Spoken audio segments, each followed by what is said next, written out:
Hello sir, ये नया Nokia का फ़ोन आया नोकिया आशा 310, जिसमें आपको 3 इंच की full touch display capacity touch के साथ मिलेगी। इसमें आपको नोकिया ब्राउज़र मिलेगा जो किसी भी एनी अदर ब्राउज़र से आपको 90% डेटा कंप्रेस करेगा। इससे बेनिफिट ये होगा कि आप इसमें अपना डाटा भी बिता सकते हो और अपना टाइम भी सेव कर सकते हो।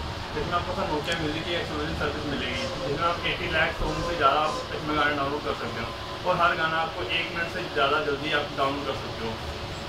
और इसमें आपको नोकिया नियर बाई की ऐप मिलेगी, जिसमें आपको नियर बाई कोई भी ऐप रास्ता सर्च कर सकते हो। जो भी नियर अबाउट होगा, शॉपिंग, ईट एंड ड्रिंक, वो सर्च कर सकते हो।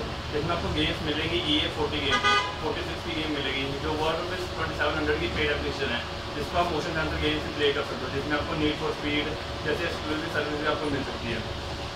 और ये डुअल सिम के साथ वाईफाई फ़ोन है। ये वाईफाई आपको जहाँ भी वाईफाई होगा आप बिना सिम के उसमें इंटरनेट यूज़ कर सकते हैं वाईफाई के थ्रू। तो ये डुअल सिम है, उसमें आपको व्हाट्सएप भी मिल जाएगा। आप व्हाट्सएप भी चला सकते हो, इसमें यूट्यूब भी है, आप यूट्यूब भी अपना प्ले कर सकते हो। कोई भी अपने वीडियो पे वीडियो देखने हो तो आप डायरेक्ट अपने यूट्यूब में वीडियो देख सकते हो। तो इसमें आप इंटरनेट में अपने फेसबुक के एक्सक्लूसिव सर्विस भी चला सकते हो।